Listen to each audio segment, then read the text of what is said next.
Tetelestai. It is done. It is finished. Dit is volbring. Johannes 19 vers 30 staan daar dat dit die woorde is wat Jesus gesê het, voor hy sy hoof gebuig het en die Gees gegee het. Tetelestai in Grieks vertaal ook dat dit 'n skuld is wat afbetaal is. Maar wat beteken dit vir my en vir jou? Wat beteken dit vir wie ons in Christus is? Lukas 19 vers 10 sê, want die Seun van die mens het gekom om te soek en te red die wat verlore is. Hy is gemartel en het aan die kruis gesterf vir ons sondes, om ons te vergewe. En deur sy bloed aan die kruis is ons skuld afbetaal.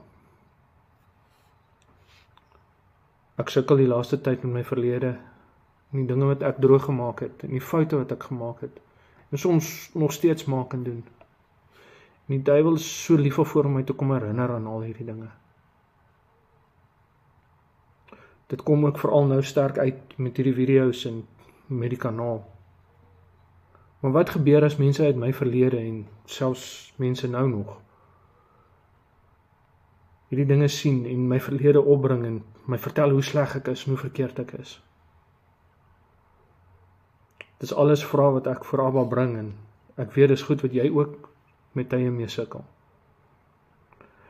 En dis goed wat die duiwel probeer om ons van stryk te bring en ons te stop en ons te vertraag in die roeping wat God vir ons het.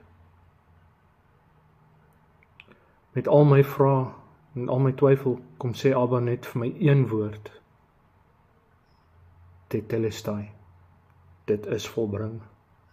Dit is betaal. Maar hoe is dit van toepassing op my uitdaging en met die dinge wat ek mee worstel? Ek verstaan nie so lekker nie. Abba kom en hy antwoord my uit Filippense 3 vers 12 tot 14. Paulus skryf in sy brief aan die gelowiges in Filippi: Nie dat ek dit al verkry het of al volmaak is nie, maar ek jaag daarna of ek dit ook kan gryp, omdat ek deur Christus Jesus gegryp is.